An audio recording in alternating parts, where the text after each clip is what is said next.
اب نیب جو ایک ادارہ، ایک ایسا ادارہ بنایا جاتا ہے، اگر کوئی پی ٹی آئی میں ہے تو وہ صاف و شفاف ہے، اگر کوئی نون لیگ کے اندر ہے، اگر وہ پیپلز پارٹی کے اندر ہے تو نیب ایکٹیو ہو جاتا ہے۔ ایسی احتساب کی ہم مخالفت ہیں، ایسی احتساب نہیں چاہتے ہیں جو ملک کی سالمیت کے خلاف ہو، جو ملک کے اداروں کے خلاف ہو۔ اور ہم یہ پیغام دینا چاہتے ہیں ان اداروں کو بھی، یہ پاکستان کو بنانے میں کسی جنرل نے کوئی قربانی نہیں دی، کسی کرنل میجر نے کوئی قربانی نہیں دی۔ اگر قربانی دی ہے تو عوام نے قربانی دی ہے، اس کو بنایا ہے تو وکیل نے بنایا ہے، اور اس کو قائم رکھ سکتے ہیں تو وکیل قائم رکھ سکتے ہیں۔ ہم یہ مطالبہ کرتے ہیں کہ کوئی بھی غیر آئینی عمل، کوئی بھی غیر قابل اقدامات، چاہے مشرف نے کیا ہو، چاہے ضیاء خان نے کیا، چاہے عامر ضیاء نے کیا، آئندہ جو بھی آمریت آئے گا ہم اس عمل کے خلاف ڈٹے رہیں گے۔ آمریت مرد آباد، جمہوریت زندہ باد۔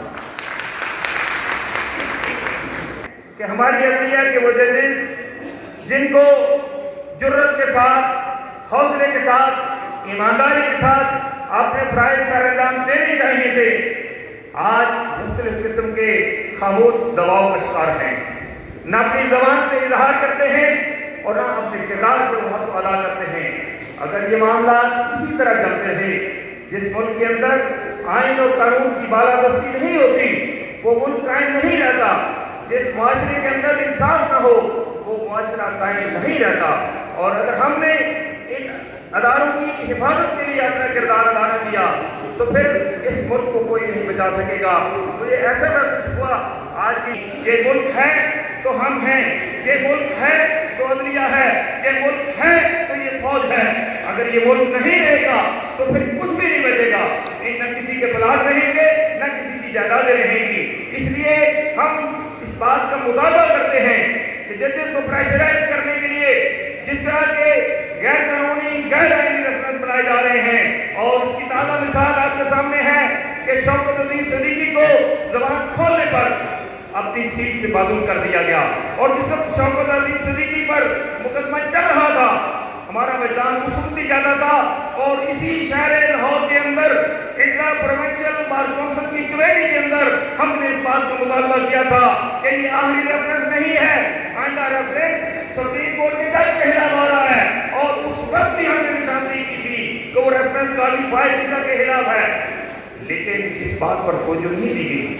ہمارے نمائندوں نے بھی جس حد تک اس خطرے کو بھاگنا چاہیے تھا اس کو روکنے کی کوشش نہیں کی ہے۔ میں نام بھی بتا سکتا ہوں، لیکن میں نام اس لیے نہیں دیتا کہ اگر اس جج صاحب نے اپنے وسیلے سے جج کی اپنی ذمہ داری ادا کرتے رہے تو مجھے پورا یقین ہے کہ وہ ریفرنس آئے گا، لیکن اگر انہیں کوئی کمزوری دکھائی پھر ہو سکتا ہے کہ وہ ریفرنس واپس چلا جائے۔ کیا اسی طرح باریاں لگائی جائیں گی؟ کیا اسی طرح ججز کو معذور کیا جائے گا؟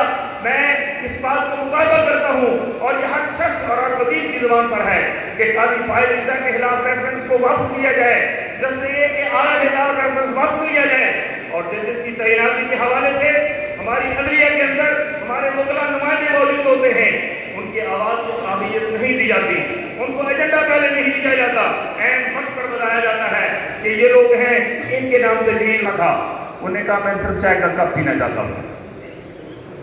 چائے کے کپ پر اکٹھے ہوئے، جب بات چیت ہوئی تو ایوب خان صاحب نے کہا کہ حکومت کی کچھ مجبوریاں ہوتی ہیں، محل اعلیٰ عدلیہ کے جج صاحبان کو ان پرابلم کو بھی مد نظر رکھنا چاہیے۔ جسٹس احمد کیانی مرحوم اللہ ان کے درجات کو بلند کرے کھڑے ہوئے، انہوں نے کہا جس معاہدے کے تحت ہم یہاں اکٹھے ہوئے ہیں اس کی خلاف ورزی کی جا رہی ہے۔ ایوب خان صاحب نے وہیں اپنی زبان روک دی۔ کیا آج بھی ہمارے جج صاحبان کے اندر اتنا حوصلہ ہے کہ فیلڈ مارشل لا کو اس کے منہ پر روک سکیں؟ ایگزیکٹو کا یہ کام نہیں کہ عدلیہ کے معاملات میں وہ مداخلت کرے۔